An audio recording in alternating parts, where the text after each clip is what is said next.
आखिर केंद्र सरकार किसे बेवकूफ बना रही है? हमें आपकी खैरात नहीं चाहिए। दोस्तों, देश की एक हाईकोर्ट ने बड़ा जबरदस्त तरीके से देश की सरकार को कटघरे में खड़ा करके उन्हें हड़काया है। उन्हें उनकी जिम्मेदारी याद दिलाते हुए यह पूछा है कि क्या आप हमें बेवकूफ समझते हैं? दोस्तों, डबल इंजन के नाम पर मोदी जी हर जगह वोट मांगते हैं, जबकि मैं मानती हूं कि ये जो नारा है ना, डबल इंजन, ये बड़ा गैर संवैधानिक है। क्यों? क्योंकि हमारे देश में ना एक फेडरल स्ट्रक्चर है और केंद्र के पास अकूत ताकत है। राज्य में चाहे किसी की भी सरकार हो, केंद्र सरकार की जिम्मेदारी है कि वो उस सरकार का ख्याल रखे, अगर जरूरत हो तो उस सरकार की मदद करे। लेकिन ये जो डबल इंजन का नारा है ना, ये उस पूरी की पूरी सोच को एक तरह से उस पर हमला करता है कि हमारी सरकार बनेगी तो इंजन डबल स्पीड पर दौड़ेगा। दोस्तों, ये बातें बोली तो जाती हैं, लेकिन जमीन पर आकर ये बातें यथार्थ तब साबित होती हैं जब देश की एक हाईकोर्ट को देश की सरकार को उनकी जिम्मेदारी याद दिलानी पड़ती है। दोस्तों, कैसे इस पूरे मामले में प्रियंका गांधी वाड्रा ने केंद्र की मोदी सरकार को आड़े हाथों लिया, जल्दी आपके सामने मैं रखूंगी, लेकिन उससे पहले जल्दी आपके सामने पूरा मामला समझा देती हूँ। दोस्तों, केरल हाईकोर्ट ने एक बहुत ही बड़ा बयान दिया है, या फिर ये कह ले कि जबरदस्त तरीके से केंद्र की मोदी सरकार को फटकार लगाई है। ये मामला दोस्तों मुटकई चूरमाला आपदा पीड़ितों के बैंक लोन माफ ना करने का था, केंद्र सरकार के रुख पर तीखी नाराजगी जाहिर करते हुए। क्योंकि केंद्र सरकार ने बैंक लोन, जो वायनाड में आपको याद होगा बहुत जबरदस्त वहां पर भूस्खलन हुआ था, बहुत ही जबरदस्त भूस्खलन हुआ था, उस वक्त वहां का दौरा मोदी ने भी किया था, राहुल गांधी ने भी किया था, और प्रियंका गांधी तो करेंगी, वो उनका संसदीय क्षेत्र है। उस मामले में केंद्र सरकार ने कह दिया कि हम लोगों का लोन माफ नहीं कर सकते, तो इस पर हाईकोर्ट ने बड़ी जबरदस्त फटकार लगाई केंद्र सरकार को। और दोस्तों, अदालत ने यह कहा कि आपदा पीड़ितों के प्रति केंद्र को कंजूसी भरा रवैया नहीं अपनाना चाहिए। अदालत ने यह तक कह दिया केंद्र को कि केंद्र आखिर किसे बेवकूफ बना रहा है, अगर मदद नहीं करनी तो जनता को साफ साफ बता दे। यही नहीं दोस्तों, केंद्र की मोदी सरकार को जबरदस्त तरीके से आड़े हाथों लेते हुए दो जजों की बेंच ने बहुत तीखी प्रतिक्रिया करते हुए यहां पर केंद्र की मोदी सरकार को खुद उनके फैसले याद दिलाते हुए कहा, एक उच्च स्तरीय समिति ने साल 2024 के दौरान बाढ़ और भूस्खलन से प्रभावित होने वाले असम और गुजरात राज्यों को 707 करोड़ से ज्यादा की अतिरिक्त केंद्रीय सहायता को मंजूरी दे दी। इन दोनों बाढ़ और भूस्खलन को गंभीर श्रेणी में नहीं रखा गया था तब भी। तो दोस्तों, यहीं पर केंद्र सरकार को आड़े हाथों लेते हुए हाईकोर्ट ने याद दिलाया कि हरियाणा, मध्य प्रदेश और राजस्थान को भी 903 करोड़ रुपए की राशि को मंजूर दे दिया गया। लेकिन कम से कम लोगों को यह पता होना चाहिए कि जब ऐसे क्षणों की बात आती है तो केंद्र सरकार ने लोगों को, कम से कम इस राज्य के लोगों को निराश किया है। मतलब केरल को निराश किया है केंद्र की मोदी सरकार ने, ये केरल हाईकोर्ट कह रहा है। दोस्तों, सरकारों में तो हम कह देते हैं कि फलाना सरकार राजनीति कर रही है। क्यों? क्योंकि केरल में बीजेपी की सरकार नहीं है, केरल में तो कांग्रेस की भी सरकार नहीं है, वहां तो पिनरई विजयन मुख्यमंत्री हैं। चलिए, सरकारें तो एक दूसरे पर आरोप लगाती रहती हैं क्योंकि उनको वोट पॉलिटिक्स कर रही हैं, लेकिन जजों को तो चुनाव नहीं लड़ना है ना। जजेस ये कह रहे हैं कि आपने मध्य प्रदेश को राहत और बचाव के लिए तुरंत फंड दे दिया, असम को फंड दे दिया, आपने हरियाणा को फंड दे दिया, लेकिन आपने केरल के लोगों को निराश क्यों किया?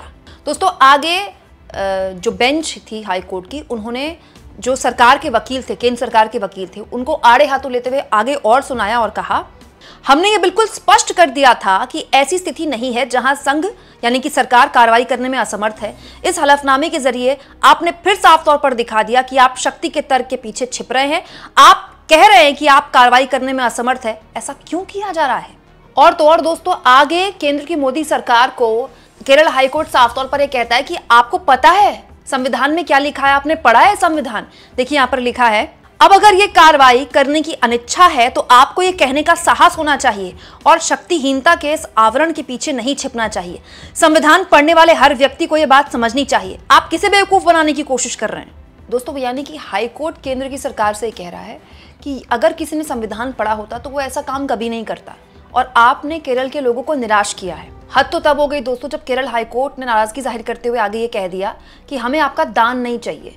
केरल की जो सरकार है, केरल का जो प्रबंधन है, वो अपने हिसाब से चीज़ों को मैनेज कर लेगा। अब जो आप दे रहे हैं, आप केरल के लोगों को फेल कर गए आप, मतलब आपने केरल के लोगों को निराश किया और हमें अब आपका दान नहीं चाहिए।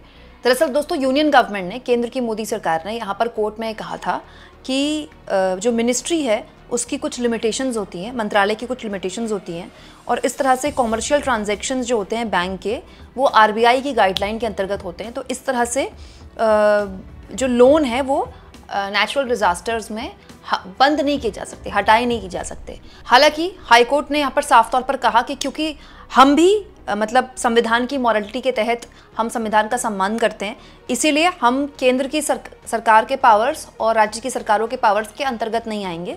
दोनों की सेपरेशन को हम समझते हैं, हम कोई ऑर्डर नहीं करेंगे। इनफ इज इनफ, मतलब अब बहुत हुआ, हमें केंद्र सरकार की चैरिटी नहीं चाहिए। ये नाराजगी जाहिर करते हुए मतलब हाईकोर्ट ने जबरदस्त तरीके से फटकार लगाई है केंद्र की मोदी सरकार की। अब दोस्तों, वायनाड को लेकर लगातार पिछले कई वक्त से प्रियंका गांधी केंद्र की सरकार से बातचीत वगैरह कर रही हैं। वो संसद में भी बोलती हैं जब उनको बोलना होता है वायनाड में मदद के लिए। इसके अलावा वो अमित शाह से भी मुलाकात कर चुकी हैं इसको लेकर। लेकिन आप देखिए, कहीं भी जाकर बस एक रस्म अदायगी करना, फोटो खिंचवाना, वो काफ़ी नहीं होता। ऐसा ही कुछ हुआ था जब हिमाचल में मोदी गए थे, इनफैक्ट पंजाब भी गए थे जब अभी रिसेंटली बाढ़ आई थी, और तुरंत वहाँ जाते ही वहाँ की मदद के लिए, वहाँ जो लोगों की मदद है उसके लिए फंड देने का ऐलान कर दिया गया, हेडलाइंस बन गई। लेकिन दोनों राज्यों के मुख्यमंत्रियों ने कहा कि ये काफ़ी नहीं है, हमको और फंड चाहिए। वहीं दूसरी ओर आप चंद्रबाबू नायडू की को यहाँ पर सीन में लाइए। ऐसा कोई महीना नहीं जाता दोस्तों जब नायडू दिल्ली में नहीं होते। आए दिन वो वित्त मंत्री से मुलाकात करते हैं, अब हमको इतने करोड़ चाहिए, अब हमको इतने करोड़ चाहिए। लगातार केंद्र की मोदी सरकार उनके दबाव में है, और ये भी सब जानते हैं कि पिछला बजट पूरा का पूरा आप उठा लें तो इनफैक्ट ये जो 2024 में सरकार जब बनी थी, तो पहला बजट जब आया था तो ये कहा गया था कि ये पूरा का पूरा बजट है ही बिहार और आंध्र प्रदेश के लिए।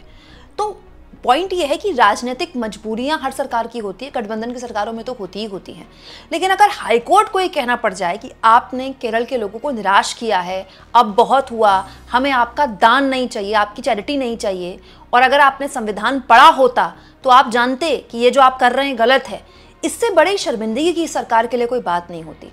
दोस्तों, इस पूरे मामले में क्योंकि प्रियंका वायनाड से ही सांसद है दोस्तों, उन्होंने भी प्रतिक्रिया देते हुए कहा, 2024 में वायनाड में हुई विनाशकारी भूस्खलन से प्रभावित लोगों के कर्ज माफ करने से केंद्र सरकार का इनकार चौंकाने वाला है, खासकर तब जब कुछ बड़े व्यापारिक घरानों के कर्ज बिना किसी हिचकिचाहट के माफ कर दिए जाते हैं। ये कर्ज उन लोगों के जीवन का प्रतिनिधित्व करते हैं जिन्होंने बिना किसी गलती के अल्पकालीय पीड़ा सहन की। तुलनात्मक रूप से ये कर्ज बहुत कम है। माननीय केरल उच्च न्यायालय ने कहा, जब लोगों को मदद की सबसे ज्यादा जरूरत थी तब केंद्र सरकार ने उन्हें निराश किया है। मैं इससे पूरी तरह से सहमत हूं। दोस्तों, इस देश में अगर आप एक लोन लेते हैं ना, गाड़ी का, घर का, और अगर टाइम पर आप उसकी किस्त नहीं चुका पाते तो बैंक वाले आपके घर के बाहर पहुंच जाएंगे, आपको बेइज्जत किया जाएगा और आपकी गाड़ी उठा कर ले जाएंगे। एक गरीब किसान महाराष्ट्र के मराठवाड़ा का, ये वो इलाका है जहां सबसे ज्यादा आत्महत्याएं होती हैं किसान की, 1-1 लाख रुपए ना चुकाने की वजह से आत्महत्या कर लेते हैं। तो पॉइंट ये कि मिडिल क्लास जब कर्ज लेता है या लोअर मिडिल क्लास जब कर्ज लेता है या कोई किसान कर्ज लेता है ना, तो वो खौफ में जीता है।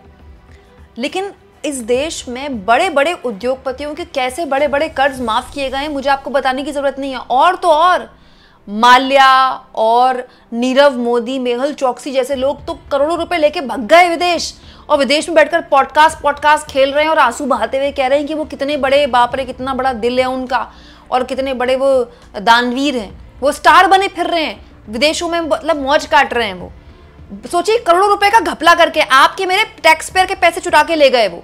और ये भी सच है कि हाल के सालों में बड़े लेवल पर कॉर्पोरेट टैक्स में भी छूट दी गई फायदा पहुंचाने के लिए, ये कहते हुए कि भाई कॉर्पोरेट जो है वो नौकरियां देता है। कितनी नौकरियां दी कॉर्पोरेट ने, लेकिन उसके बावजूद भी आम आदमी के जब लोन माफ करने की नौबत आती है तो देखिए आप सरकारें किस तरह से बिहेव करती हैं आम आदमी के साथ। ये फर्क बताता है आम और खास का। आप इस मुद्दे पर क्या सोचते हैं दोस्तों, कमेंट बॉक्स में जरूर लिखें, और जितना हो सके चैनल को शेयर भी करें, सब्सक्राइब भी करें, और थैंक्स और ज्वाइन के ऑप्शन से दोस्तों अगर आप चाहें तो कुछ आर्थिक मदद भी चैनल की जरूर करें।